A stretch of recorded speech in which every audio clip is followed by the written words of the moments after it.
Good morning and welcome to Unity Church of San Marcos on this glorious Easter morning. We welcome you and we're so grateful that you tuned in with us virtually this morning. It's a new experience for us and we are grateful that you've joined us.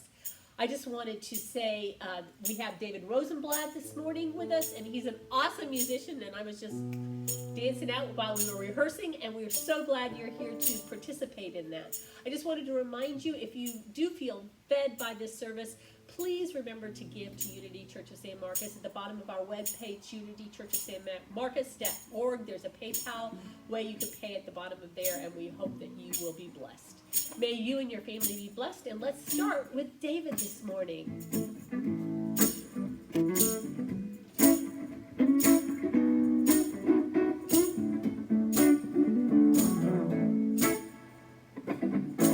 Good morning.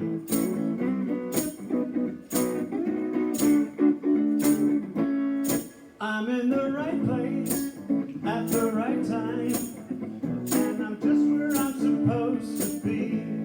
I'm in the right place, oh, at the right time, and I'm just where I'm supposed to be.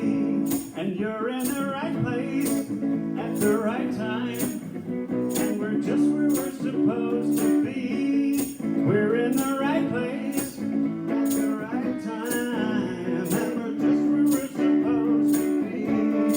Yo, my soul is welcome here. Oh, my soul is welcome here. I am getting a message loud and clear. My soul is welcome here.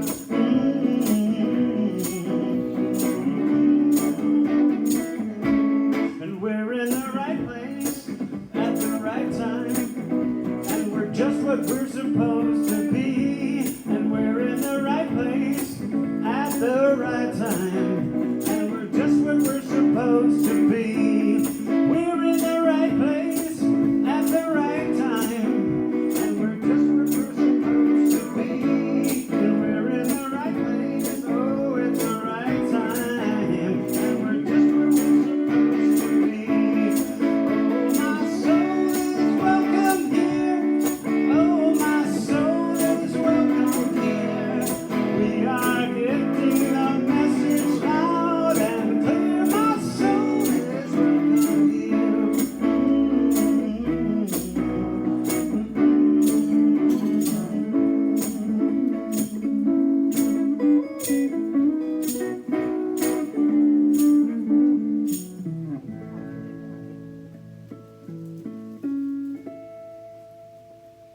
Wonderful. Thank you, David. Wasn't it magnificent? I do feel like I'm in the right place at the right times, even if it feels a little surreal. So good morning again, and thank you again for joining us. This week I read that historically pandemics have forced human beings to break with the past and imagine the world anew.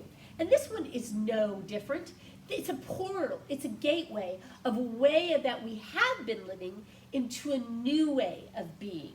And so we get to choose right now. We get to choose to imagine and hope for our new beginning, and to hope that our reliance on the service industry will yield greater respect and reward for the work they do, and to hope that we develop as a people, as a world, as a planet, a long-term commitment to love and compassion and cooperation. To hope that our world continues to feel this interconnectedness that we've been teaching and loving in unity for so long. We're really feeling it on the planet. We are all one. I miss the way things were, being able to get out and about, but not everything about it. I really am enjoying the slower pace of the way things are going. And this disruption has come.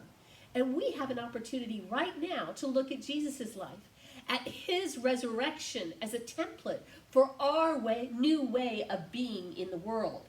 We can look at Jesus' life, at his teachings, and put them on like a jacket, except like from within, and allow them to pour through us. So let's turn to Scripture. I'm reading from Matthew and John today, but from Matthew chapter 28, verses 1 through 4. After the Sabbath, at the dawn of the first day of the week, Mary Magdalene and the other Mary went to look at the tomb. And there was a violent earthquake, for an angel of the Lord had come down from heaven, and going to the tomb, rolled back the stone and sat on it. And his appearance was like lightning, and his clothes were white as snow, and the guards were so afraid that they shook and became like dead men. I wonder if that's where they got the zombies from. We are a great link to the spiritual movement inaugurated by Jesus Christ. Our objective here, and the reason why each of us is tuned in today, is to hear the truth found within Christianity. We are here today to prove it. The truth is, we aren't here to teach anything new or that we have some newfound religious principle. Our purpose is to help and teach the people how to use and prove the truth in their own lives by what was taught by our master teacher, Jesus Christ. May we all experience those teachings today on this glorious Easter day. Have you seen that television show, Undercover Boss? You know, a CEO goes undercover and he disguises himself and works like a regular, ordinary employee to find out what's really going on. It's a good television show, but this isn't a new discovery. About 300 years ago, there was a man called Abbas the Great, and he was the Shah of Persia. And he would often dress undercover, and he would go and mingle among the people. And he often went to the public baths, and there was this older gentleman who always stoked the fires at the baths. And he became great friends with him. They would laugh, and they would share their meals, and they had a great time together. And the Shah really liked this guy. And so one day, he goes in, and he reveals his true identity to the old firekeeper. And he says, I am the Shah of Persia, and I have been your friend, and I would like to been impressed by you, and would like to give you anything that you desire. Just tell me what it is, and it shall be yours. And the man thought, and he said, you know, you've ate my food with me, you've rejoiced when I rejoice, you've wept when I've wept, you've been my friend. That's all I could really want. Someone in the world to understand me. Someone in the world to be with me and know what I'm going through. It's like that. Isn't that what Jesus did for us? He prepared us for eons of times with his teachings over 2,000 years ago. He came in an earthly body. He ate food like we do. He walked on the streets. He had friends. He had family. He taught. He taught us how to live. And he was sort of like a human caterpillar, wasn't he? He went into the tomb after he was taken down from the cross and then came out fully resurrected like a caterpillar, right? He just transformed and burst into new life. So when we see a beautiful butterfly or its cocoon on the ground, we don't get upset about either one. We're glad there's a butterfly, right? It's new life. And we see this cocoon and we're not upset about it because we know that though the caterpillar's gone, we've got the butterfly instead, and we see them as 2 points in the continuity of life. Ella Wheeler Wilcox, she has a hard name to say, Ella Wheeler Wilcox said, go roll the stone of self away and let the Christ within thee arise. Go roll the stone of self away and let the Christ arise. We have to get our ego self, our little self, our ego, the one that's directing us in our head, out of the way to allow ourselves to connect with that Christ within and our heart nature to connect with and live forth. And that's our Christ present rising from within. Gottsam Borglum was the sculptor, all these difficult names today, was the sculptor who crafted Mount Rushmore, the great stone faces, as my mother called them, of the 4 American presidents, and asked about that. They said, how did you do that? He said, oh, they were sitting there for 400 million years. I just had to take a bunch of granite and reveal that they were there. It's amazing. That is what God is doing through us. We go through these experiences in life and they chip away at us and chip away at us until our greater godlike characters are revealed. And that's what the real message of Easter is about, what Jesus Christ came to teach us. That when we follow Jesus' teachings and we put on the Christ like a jacket, we are resurrecting our lives out of difficult circumstances and arising within into something better by rolling that stone away. There was a much beloved Episcopal priest, and he was laying dying, and a great close friend was with him at his bedside. And he said to the priest, he said to the bishop, "Are you afraid to cross the river of death?" And the old bishop smiled weakly, and he said with conviction, "My father owns the land on both sides of the river. Why would I be afraid?" I just love that. Both sides of the river, from here to there, both concepts of life. It's all one, that continuity that we feel. And this is what Jesus did. And this is what we have on Easter. Jesus crossed that mortality barrier by rising up out of his body. Where for centuries men and women have thought themselves born in sin and shaped in iniquity, Jesus changed that when he resurrected. He bridged that gap between human mortality and divine potential, our divine potential. And he illuminated that for us by making it. He was the way shower. He gave us the bridge to cross over by putting on that Christ consciousness. And as we follow God, we are constantly being resurrected and lifting us out of death, darkness, despair, and glorious light of spiritual rebirth. I know we've all had experience in our life, all had experiences in our past that are over and done with, and it was like a part of us died.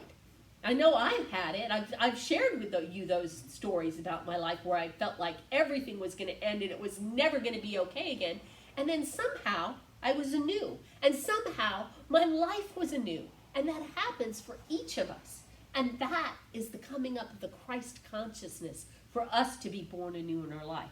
And as we follow God, that happens. As we turn within and listen to that Christ nature. And that's that power that Jesus Christ came to reveal to us. He fully restored the dignity of the adulterous woman. And he restored to heaven the thief on the cross. He did, with restoration and regeneration, those were nothing but resurrections of their life. The power of resurrection is the life of God that flows in and through each one of us. So let's go back to the Bible. In John chapter 19, verse 38 to the end of the book and the beginning part of John chapter 20 through verse 18, I'll be reading. After these things, Joseph of Arimathea, who was a disciple of Jesus, though a secret one because of his fear of the Jews, asked Pilate to take away the body of Jesus, and Pilate gave him permission. So he came and removed his body. Now, he did what the disciples could not have done. They wouldn't have let the disciples or the Marys or anybody else take the body of Jesus. They let Jesus of Arimathea do it because he was a powerful businessman. I remember when I was young, my mom always used to say if she could be any character in the Bible, it would have been Joseph of Arimathea, because she would have wanted to have his money to be able to give and make a difference in the world. And she would have wanted to be the one to take Jesus down and to take care of his body and give him a place to rest. So they took down the body, and he and Nicodemus took the body of Jesus and wrapped it in with the spices and the linen cloths according to the burial custom of the Jews. And there was a garden in the place where the tomb was. And in the garden there was a new tomb in which no one had ever laid. And so, because it was a Jewish day of preparation, they laid Jesus there. And he was in the tomb for 3 days. Early on the first day of the week, while it was still dark, Mary Magdalene came to the tomb, which I said, and saw that the stone had been removed from the tomb. And imagine the shock. The two Marys are there. They came there to see Jesus, to take care of his body. And it was early in the morning, and something had happened. Something was different. I would have been like, what is going on here? And they're listening to this other story from Mary Rose Benton. She was a Catholic lay leader and a playwright. And she was directing an Easter children's play. And she was asking all the children what they were going to play and what their role was going to be so that they would be happy in their role. And she asked this little boy, well, what do you want to do? And he goes, I want to be the stone in front of the tomb. And she goes, okay, you sure you wouldn't like a speaking role? No, I want to be the stone in front of the tomb. So he was solid in it. So she said, okay, and let him be the stone in front of the tomb. And the play went off wonderfully, and everybody was happy. And then the parents were all talking, and the priests were pleased. And she goes up to the little boy and said, why did you want to be the stone in front of the tomb? She goes, it felt so good to be the one to let Jesus out. And that's what it is. We're letting that Christ consciousness bubble up in us, just like that little boy. So Mary was there in front of the tomb, and she ran and went to get Simon Peter and the other disciple, the one whom Jesus loved, and said to them, they have taken the Lord out of our tomb, and we do not know where they have laid him. And then Peter came out with the other disciple, and they went toward the tomb. And they both ran, but the other disciple outran Peter and got to the tomb first. And he stooped, and he looked in, and he saw the linen cloths lying there, but he did not go in. And then Simon Peter came following behind him and went into the tomb, and he saw the linen cloths lying, and the napkin which had been across his head, not lying with the linen cloths, but rolled up in a place by itself. And then the other disciple, who reached the tomb first, also went in, and he saw and he believed. For they yet did not know the scripture that he must arise from the dead. And then the disciples went back to their homes. But Mary stood there, and she was crying outside of the tomb. And as she wept, she stooped and looked into the tomb, and she saw two angels where Jesus had laid, one at the head and one at the foot. And they were two angels in white. And they said to her, woman, why are you weeping? And she said, because they have taken my Lord away, and I do not know where they have laid him. She's still looking for a dead person. Saying this, she turned around and saw Jesus standing, but she did not know that it was Jesus. And Jesus said to her, woman, why are you weeping? Whom do you seek? Supposing him to be the gardener, she said, sir, if you have carried him away, tell me where he is laid, and I will take him away. And Jesus said to her, Mary. And she turned and said to him in Hebrew, Rabboni, which means teacher. And Jesus said to her, do not hold me, for I have not yet ascended unto my Father, but go to my brethren and to say to them, I am ascending to my Father and your Father, to my God and your God. And Mary Magdalene went to the disciples and said, I have seen the Lord. And she told them these things that he had told her. On February 27, 1991, Ruth Dillow, in her home in Chanute, Kansas, received a call at her door, and that her son, Private Clayton Carpenter of the U.S. Army, had been killed by a landmine in the Persian Gulf War. The tragedy of a moment like this can only be imagined by people who've received news like that. 3 days later, she got a call on the phone. Mom, she said, who is this? The voice said, Mom, it's me. Mom, I'm alive. And she said, what? Is that you, Clayton? Excuse me. And he said, yes, it was a mistake. I'm alive and well. They made a mistake. I was injured, but I'm alive and well. And Ruth said she could hardly believe it when she hung up. Her 20-year-old son was alive. She was jumping up and down for joy. She had been in so much grief, and she could hardly believe that he was alive. She said you couldn't imagine how happy I was. I think we can, in a way. I think perhaps she felt similar to Mary felt at the tomb when she saw Jesus. Martha Smock said in her book, Fear Not, one line of the whole story tells this story of Easter. One line. The stone had been rolled away. The things in our consciousness, the things that are holding us back, get rolled away. So what is it on this wonderful Easter morning that is something impossible in our lives? Some condition that's a stone that's in front of us, that is keeping us imprisoned. Maybe like the coronavirus. We could try some physical effort, but that won't move this stone away. But we know there's only one thing that will move it away. That spiritual power, that Christ within us that has the power to roll it away. Jesus had that message of faith, light, and hope for us. To work within to that Christ nature, to turn within to that inner guidance, to allow it to bubble us into it, bubble up into us and lead our lives. And we have it abundantly. We have it abundantly. Jesus says, I have come that they might have life. And he was talking to us. He said, have faith of the mustard seed. Move in this mountain from move to here to there, and it shall move. And he said, with God, all things are possible.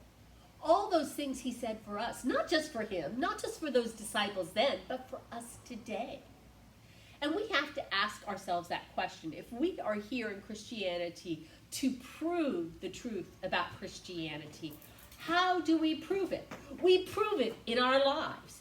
And we have take that stone in our consciousness and allow it to be moved away by rising up from within, by allowing the Holy Spirit to flow through us and release the bondage on us to give us freedom. And we get to do this. There was a man, and prior to COVID-19, he went to the doctor, and he wasn't feeling well, and he would go, and he went back to the doctor. He just wasn't feeling good. He felt poorly, and he went back to the doctor, and he kept going back to the doctor, and he finally realized, why do I keep going to the doctor? What I really want to feel is more vitality and energy in my life, and I can't get that from the doctor. I get that from God. So he turned to God, and he turned to the Holy Scriptures in the New Testament, in the Gospel, and he went to those words.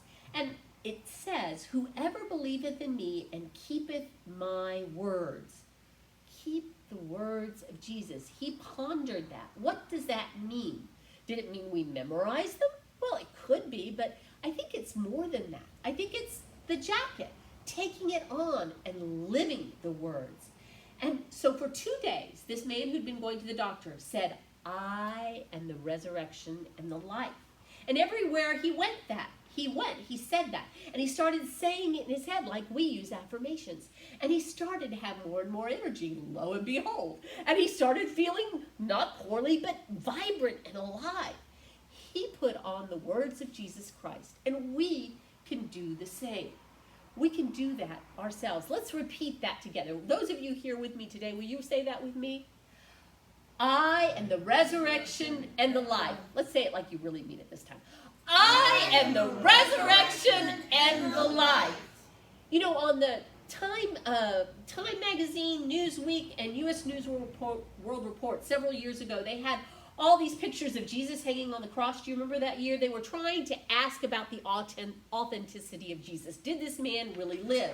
And they said, they found that the first writings of Jesus were written 70 years after his crucifixion. And that's after a lot of dispute and people found it. But they have proved that it was about 70 years, the first texts we have. And that's about how long we're separated from World War II. We don't dispute that happened, do we? It's only 70 years past. We know people who were alive, who lived through it. At least I do. And if we compare the historical evidence of Jesus in comparison to other ancient figures, we have way more evidence at 70 years with 100 copies than there are of other people. Aristotle, who none of us are going to dispute his life, the first writings that are found of Aristotle are 1,000 years after his death. No, 1,400 years after his death. That's just amazing. So 70 years, 1,400 years, and they're doubting the authenticity of it. The Christ is alive in us, and it is proved within each of us.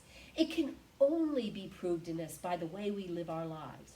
When we decide to believe in what he said, to keep those words inside of us, we take our souls and rise above our former problems and allow ourselves to live with that Christ energy through us by tapping into that inner spirit, by turning within and looking through the eyes of Christ with compassion and kindness on our neighbor, to lift up and hold each other in love.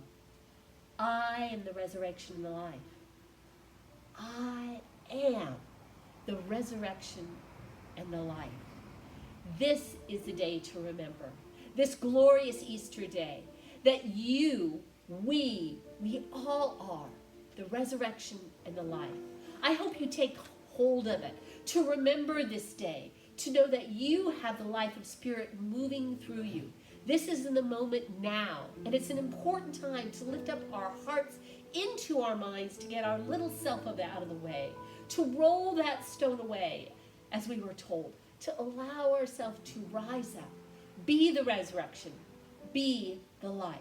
May God's blessings flow through each one of you and your loved ones on this Easter day.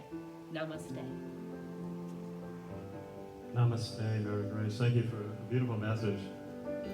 I'm going to do a little song that I co-wrote with my partner. And it's a song based on kind of realizing the love that we are inside, what we are, what makes us up, and also how the old ways are dying. And I think it's very topically relevant to what's going on now.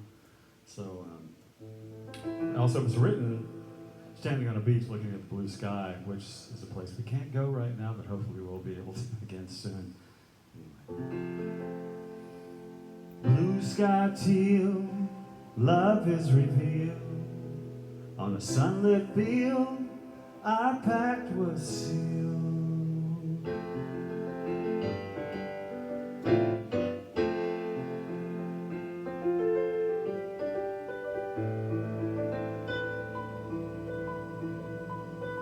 Well, we're stuck inside again, we're caught between a pandemic and a big storm. Hit reset if you got lost, and hit reset, be reborn and transform. It's simple to see that love is who we are, and love is what we are.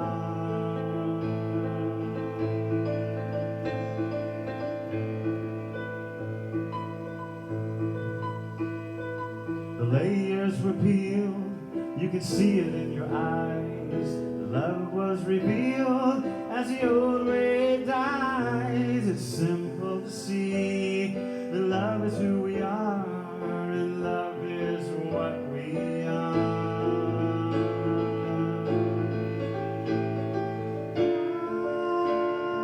The layers were peeled, love is revealed,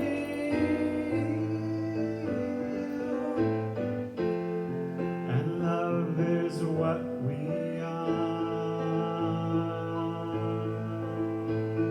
The lies went by the wayside, the fear melted in the sand. Facade went out with the tide, the truth's the only thing at hand. It's simple to see that love is who we are, and love is what we are. The layers were peeled, love is revealed. Love is who we are, and love is what we are. It's simple, simple to see. Love is who we are, and love is what we are. Stuck inside again, we're caught between a pandemic and a big storm. If isolation's got you lost, hit reset, be reborn and transform. It's simple to see that love is who we are, and love